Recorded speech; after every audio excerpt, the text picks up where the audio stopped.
3 million files, 6 hidden names, and just 2 hours of investigation.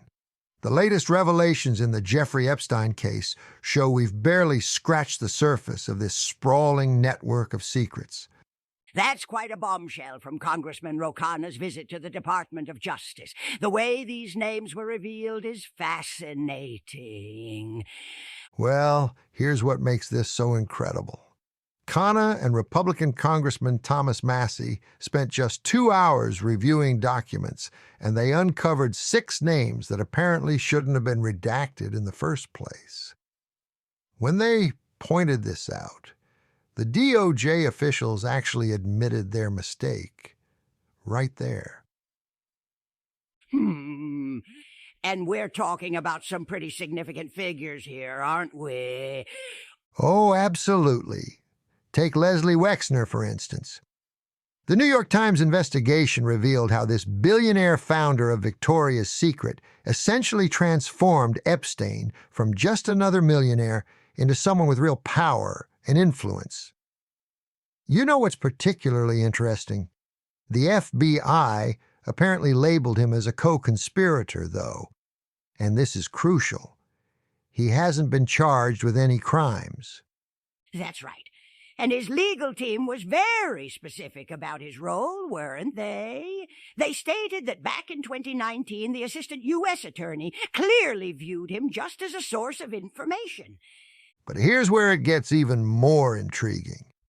Sultan Ahmed bin Sulayem, the CEO of DP World. We're talking about someone who runs a massive multinational company operating in more than 80 countries. Those newly revealed emails from 2015, well, they're pretty disturbing when you consider the context. And then there's that cryptic exchange about the torture video that Congressman Massie mentioned. It's chilling to think about what else might be hidden in those files. You know what really stands out to me? The bipartisan nature of this investigation. In today's political climate, seeing a Democrat and Republican working together this closely is, well, it's almost as newsworthy as the revelations themselves. Speaking of revelations, what about those other 4 names? Nicola Caputo, Salvatore Nuara, Zurab Mikeladze, and Leonik Leonov. That's one of the most fascinating aspects of this story. These names were important enough to be redacted, but their connections to Epstein remain unclear. It's like having pieces of a puzzle, but not knowing where they fit. And here's something crucial to remember. Being named in these files doesn't automatically indicate wrongdoing. Well, that's particularly important given how many high-profile figures were in Epstein's orbit. Let me put this in perspective. We're looking at 3 million files total, and just 2 hours of review revealed these names. The implications are staggering when you think about what else might be hidden in there. And remember, this all connects back to that controversial 2008 case where Epstein received that remarkably light 13-month sentence.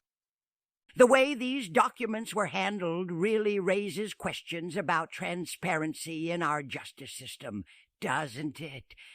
That's exactly what I'm getting at. We're not just talking about bureaucratic oversight here. These redactions could be concealing crucial information about one of the most significant criminal cases of our time. The fact that it took congressional intervention to reveal just these 6 names makes you wonder about what else is being kept from public view. So what do you think this means for future investigations and oversight? Well, I think we're going to see some major changes. First, this case is becoming a blueprint for how not to handle high-profile investigations. The excessive redactions, the light initial sentence, the questions about who knew what and when, it's all contributing to a growing debate about transparency and accountability. And here's something else to consider. How many other cases might have similar issues with over-redaction and hidden information? And the ripple effects could influence how documents are handled going forward. Looking ahead, I believe this is just the beginning.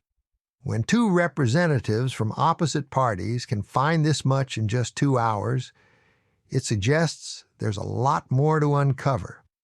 The real question is whether the Justice Department will become more proactive about transparency, or if it will take more congressional intervention to bring these details to light.